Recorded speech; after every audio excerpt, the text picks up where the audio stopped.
Assalamu alaikum wa rahmatullahi wa barakatuh mes chers frères et sœurs. Aujourd'hui, Inch'Allah, nous allons parler du fait de subir un tort pour la religion d'Allah Azza wa Jal. Mes chers frères et sœurs en islam, l'épreuve est une des lois divines par laquelle Allah Azza wa Jal régit la vie des croyants pour les éprouver et distinguer ses serviteurs sincères des menteurs. C'est une loi divine à laquelle même les prophètes n'ont pas échappé, et aucun croyant n'en est épargné au cours de sa vie. Et en effet, Allah Azza wa Jal dit dans le Coran: est-ce que les gens pensent qu'on les laissera dire « nous croyons » sans les éprouver? Certes, nous avons éprouvé ceux qui ont vécu avant eux. Ainsi Allah connaît ceux qui disent la vérité et ceux qui mentent. Surat Al-Ankabut, versets 2 et 3. Dans l'exégèse de ce verset, Ibn Kathir dit, autrement dit, Allah Azza wa Jal éprouve nécessairement ses serviteurs croyants en fonction du niveau de leur foi, comme cela est rapporté de sources sûres. Les gens les plus éprouvés sont les prophètes, puis les vertueux, et ainsi de suite. Un homme est éprouvé selon le niveau de sa foi. Plus sa foi est forte, et plus il est éprouvé.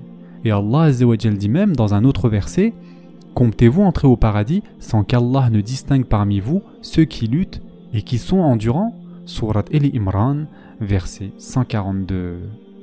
De plus, Allah Azza wa Jal dit aussi: pensez-vous entrer au paradis alors que vous n'avez pas encore subi des épreuves semblables à celles que subirent ceux qui vécurent avant vous? Misère et maladie les avaient touchés, et ils furent secoués jusqu'à ce que le messager et avec lui ceux qui avaient cru se fussent écriés: quand viendra le secours d'Allah? Quoi? Le secours d'Allah est sûrement proche. Surat Al-Baqarah, verset 214. C'est pourquoi Allah Azza wa Jal dit: certes, nous avons éprouvé ceux qui ont vécu avant eux, ainsi Allah connaît ceux qui disent la vérité et ceux qui mentent. Surat Al-Ankabut, verset 3. C'est-à-dire ceux qui sont véridiques lorsqu'ils affirment qu'ils sont croyants et ceux qui mentent en prétendant avoir la foi. La sagesse d'Allah Azza wa Jal implique d'avoir mis à l'épreuve les prophètes et les messagers par divers types de torts qu'ils durent subir, ainsi que des épreuves auxquelles ils furent soumis, de sorte à être des modèles de patience et de fermeté pour leurs adeptes. Selon Saad ibn Abi Waqqas radiallahu an, je demandais ô messager d'Allah, qui sont les gens les plus éprouvés? Il dit, sallallahu alayhi wa sallam, les gens les plus éprouvés sont les prophètes, puis ceux qui sont les plus proches d'eux dans la foi. Un homme est éprouvé selon le niveau de sa foi, et ce hadith a été rapporté par Tirmidhi. Et notre prophète sallallahu alayhi wa sallam a été terriblement éprouvé pour la religion d'Allah Azza wa Jal, au point où il dit: j'ai subi du tort pour la religion d'Allah. La biographie prophétique regorge d'événements montrant les torts que les Qurayshites lui firent subir. Et il y a de nombreux exemples, n'est-ce pas? Selon Ibn Mas'ud radiallahu an, alors que le prophète sallallahu alayhi wa sallam priait près de la Kaaba et qu'Abu Jahil et ses compagnons étaient assis non loin de là, l'un d'entre eux dit aux autres: lequel d'entre vous est-il capable d'apporter le placenta de la chamelle de tel clan et le déposer sur le dos de Mohammed lorsque celui-ci se trouvera en prosternation? Le plus misérable d'entre eux, Uqba ibn Abi Mu'ayt, se proposa. Il apporta donc le placenta et attendit. Lorsque le prophète sallallahu alayhi wa sallam se prosterna, il le déposa entre ses épaules, et le messager restait ferme. Ces hommes se mirent alors à rire et à se plier les uns sur les autres, tandis que le messager d'Allah sallallahu alayhi wa sallam demeurait prosterné. Il ne releva la tête que lorsque sa fille Fatima radiallahu anha, prévenue par une jeune fille, Juwayriya, vint retirer le placenta de son dos. Et ce hadith a été rapporté par Bukhari. Urwa ibn Zubayr dit: je demandais à Abdullah ibn Amr ibn al-As radiallahu an de me décrire la plus violente agression subie par le messager d'Allah sallallahu alayhi wa sallam de la part des idolâtres. Il répondit: alors que le messager d'Allah sallallahu alayhi wa sallam priait dans le Hijr, Uqba ibn Abi Mu'ayt arriva et enroula son vêtement autour du cou du prophète sallallahu alayhi wa sallam, qu'il se mit à étrangler violemment. Abu Bakr radiallahu an se précipita alors vers lui, saisit Uqba par les épaules et le repoussa loin du prophète sallallahu alayhi wa sallam, avant de s'exclamer: tuerez-vous un homme simplement parce qu'il dit que son Seigneur est Allah? Et ce hadith a été rapporté par Bukhari.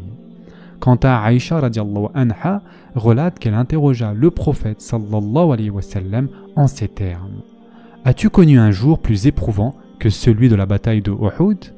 Le prophète sallallahu alayhi wa sallam répondit: J'ai enduré bien des épreuves bien plus dures de la part de ton peuple, mais la plus difficile fut celle du jour d'Al-Aqaba. Je m'étais présenté à Ibn Abd Yelil, Ibn Abd Kulal, mais il ne répondit à ma requête comme je le souhaitais. Je repartais préoccupé et ne reprenais mes esprits qu'une fois arrivé à Qarnay Thalib, appelé également Qarnay al-Manazil. Je levai ma tête au ciel et apercevais un nuage qui me recouvrait. Je regardais encore et y voyais l'ange Jibril. Il m'appela. Allah a bien entendu ce que ton peuple t'a répondu. Il t'envoie l'ange des montagnes afin que tu lui donnes l'ordre de leur faire ce que bon te semble. L'ange des montagnes m'appela, me salua et me dit: Ô Mohammed, il en est ainsi.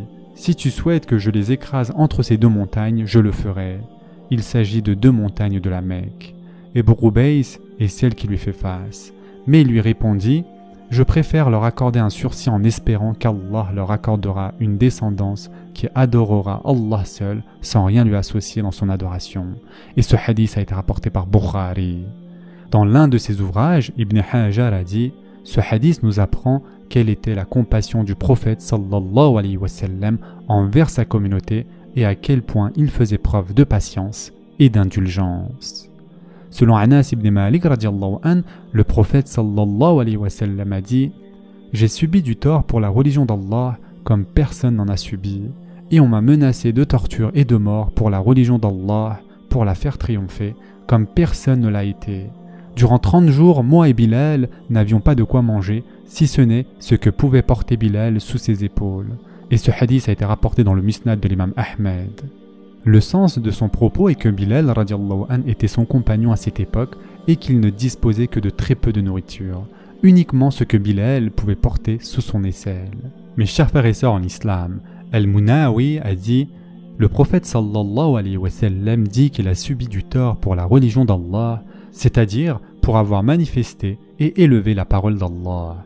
Et personne à cette époque n'avait subi autant de tort.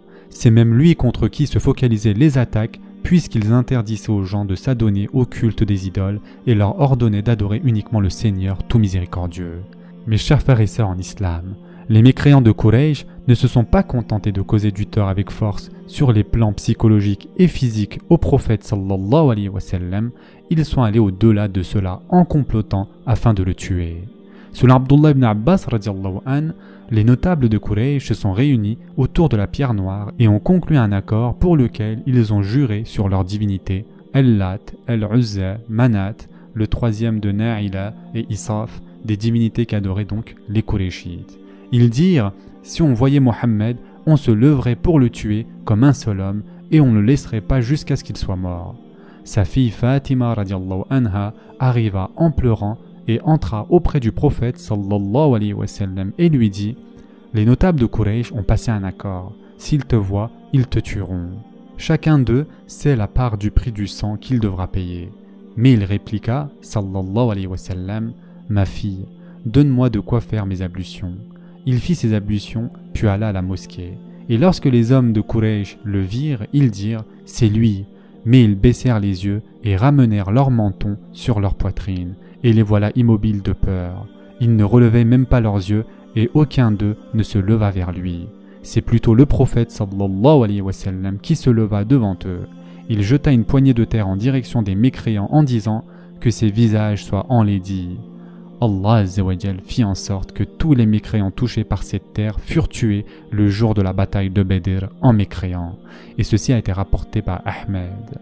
Mes chers frères et sœurs en islam, tout ceci ne représente que quelques anecdotes des torts auxquels fut exposé le prophète sallallahu alayhi wa sallam de la part de son peuple. C'est pourquoi il dit: J'ai subi du tort pour la religion d'Allah comme personne, et on m'a menacé de torture et de mort pour la religion d'Allah, pour la faire triompher, comme personne ne l'a été.